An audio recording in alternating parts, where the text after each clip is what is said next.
Assalamualaikum warahmatullahi wabarakatuh. Alhamdulillahirabbil alamin wa bihi nasta'inu ala umuri dunya waddin. Wassalatu wassalamu ala asyrafil anbiya'i wal mursalin sayyidina Muhammad wa ala alihi wa sahbihi ajma'in. Amma ba'du. Salam sejahtera untuk teman-teman semua. Perkenalkan, saya Khairani Nasir dengan NIM 22202038861080002. Pada kesempatan ini akan membahas mengenai pengelompokan materi untuk memenuhi tugas mata kuliah Desain dan Produksi Media Pembelajaran.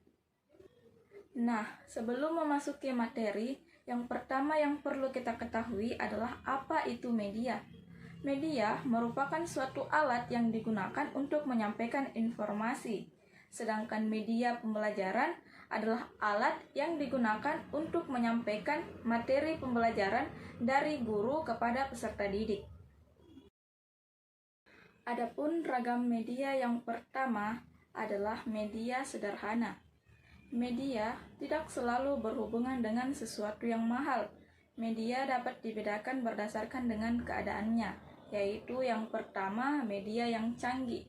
Artinya media yang identik dengan sesuatu yang mahal. Kemudian yang kedua adalah media sederhana. Nah, media inilah yang tidak memerlukan biaya yang mahal. Artinya dia menggunakan bahan-bahan yang seadanya saja. Nah, sebagai pendidik diperlukan jiwa yang kreativitas untuk membuat suatu media yang canggih ataupun yang sederhana untuk menciptakan proses pembelajaran yang menarik. Media sederhana adalah media yang bahannya murah dan mudah diperoleh serta pembuatannya dapat dilakukan oleh guru. Bahan media pembelajaran sederhana dapat diperoleh di sekitar sekolah. Barang-barang yang tidak terpakai dapat dijadikan bahan media pembelajaran sederhana. Adapun unsur-unsur media sederhana adalah yang pertama, kesederhanaan. Secara umum, kesederhanaan merujuk kepada jumlah elemen yang terdapat dalam suatu visual. Jumlah elemen yang lebih sedikit memudahkan peserta didik untuk menangkap dan memahami pesan yang disajikan. Kalimat harus ringkas, tetapi padat dan mudah dimengerti oleh peserta didik. Dalam hal ini, pendidik tidak banyak menggunakan kata-kata atau teks dalam suatu media atau slide, tetapi menyajikan gambar yang cocok dengan materi pembelajaran. Kemudian unsur yang kedua adalah keterpaduan. Dalam suatu media perlu diperhatikan perpaduan antara beberapa elemen berupa gambar, warna, tulisan, dan sebagainya yang dibuat menjadi satu kesatuan yang seimbang. Unsur yang ketiga adalah penekanan. Konsep yang disajikan memerlukan penekanan terhadap salah satu unsur yang terpenting dengan menggunakan ukuran, hubungan-hubungan perspektif warna ataupun ruang. Adapun unsur yang keempat adalah keseimbangan. Bentuk atau pola yang dipilih sebaiknya menempati ruang penayangan yang memberikan persepsi keseimbangan meskipun tidak seluruhnya simetris. Yang kelima adalah bentuk. Bentuk yang aneh, asing, atau sesuatu yang baru bagi peserta didik dapat membangkitkan minat dan perhatian peserta didik. Adapun jenis-jenis media sederhana ada gambar, papan tulis, relief, poster, dan lain-lain yang terbuat dari bahan-bahan sederhana. Kemudian selanjutnya adalah ragam media pembelajaran. Menurut Heinrich, ragam media pembelajaran adalah media yang diproyeksikan, media audio, media video, media berbasis komputer, dan multimedia.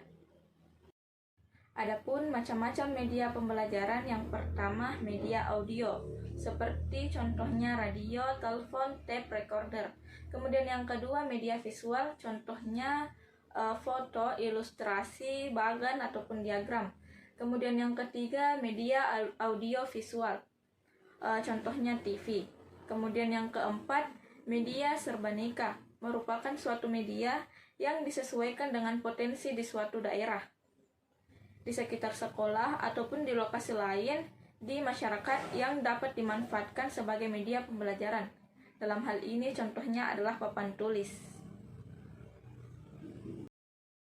Pengelompokan media yang selanjutnya adalah multimedia. Multimedia berasal dari dua suku kata, yakni multi dan media. Multi yang berarti banyak dan media berarti alat atau sarana yang digunakan untuk menyampaikan suatu informasi. Sehingga multimedia dapat diartikan sebagai suatu kelompok atau kumpulan elemen-elemen yang menyampaikan pesan dan informasi antar pengguna. Selanjutnya adalah elemen multimedia. Ada 5. Yang pertama ada teks, kemudian yang kedua gambar, ketiga bunyi, 4 video, dan 5 animasi. Kemudian selanjutnya pemanfaatan sistem multimedia.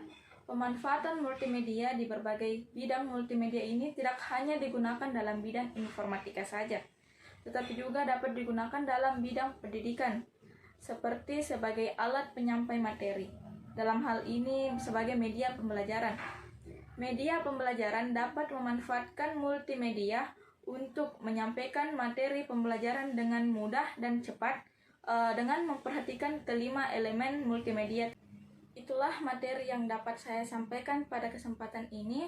Sebagai kesimpulan bahwa media pembelajaran tidak selalu identik dengan sesuatu yang mahal, tetapi juga dapat memanfaatkan bahan-bahan yang tidak terpakai untuk menciptakan suatu media pembelajaran.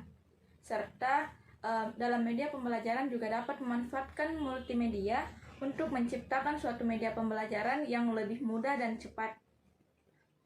Itulah yang dapat saya sampaikan pada kesempatan ini. Kurang dan lebihnya saya mohon maaf. Wassalamualaikum warahmatullahi wabarakatuh.